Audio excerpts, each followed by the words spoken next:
Hello, students. This is the flipped lesson for Storytown Lesson 3 vocabulary. To participate in this lesson, you will need your Lesson 3 vocab sheet. You can check Edmodo if you lost yours. You'll also need a pen or a pencil, and optionally, you might want to have a highlighter handy. Let's get started.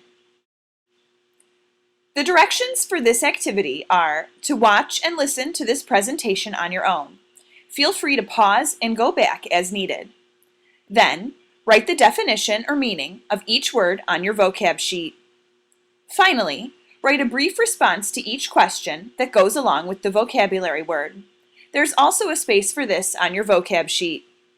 Ready for the first word? The first word on the list is astound. Astound is a verb or an action word.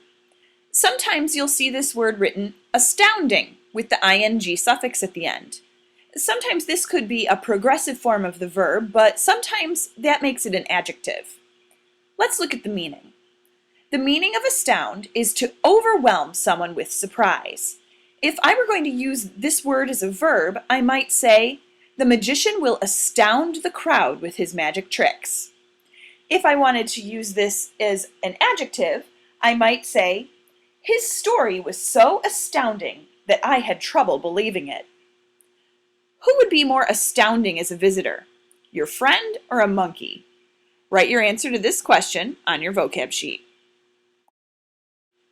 The next word on the list is disband.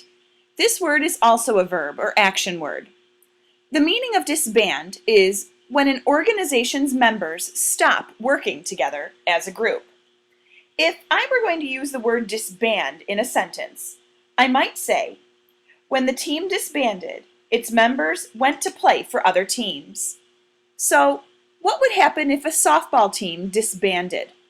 Write your answer to this question on your vocab sheet. The next word on the list is exert. Exert is also a verb or action word.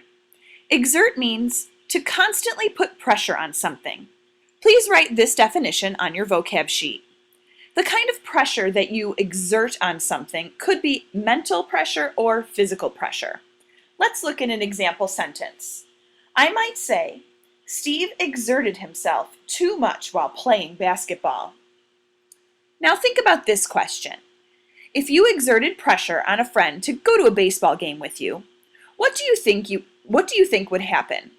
Write your response to this question on your vocab sheet. The next word on the list is replica. Replica is a noun, a person, place, thing, or idea. In this case, replica is a thing. The meaning of replica is an exact model or copy of an object. If I wanted to use the word replica in a sentence, I might say, at the theme park, Alyssa was most interested in riding the replica of an old-time roller coaster.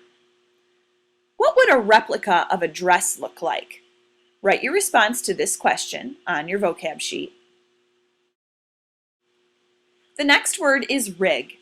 In the stories that we will read this week, rig is used as a verb or action word. You might see this word in other cases used as a noun. The meaning of the word rig as a verb is to construct something using scraps of whatever's available. An example of how to use this sentence is, on a rainy day, my twin brother and I rigged up working models of planes. What might you use to rig up a lock for your door? Think about it and write your answer on your vocab sheet. The next word is scheme, which could be a noun or a verb. The meaning of scheme is a secret or dishonest plan. Now, the scheme itself is a noun, the thing. The actual action of coming up with the dishonest plan is a verb.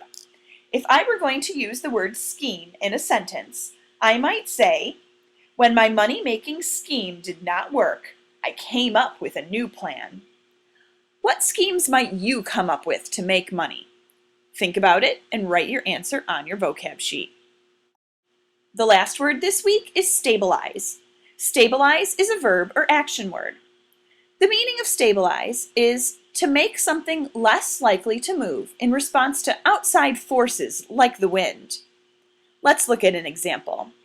I might say, I stabilized the wobbly chair by putting a magazine under one leg. How might you stabilize a glass of water sitting on the edge of a table? Write your answer on your vocab sheet.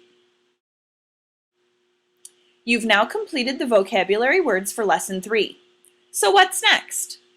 You can go back to review any words you do not understand. Please highlight or circle any words you still have questions about, and we will discuss them in class. Then, be ready to play a review game using the vocabulary words from this week.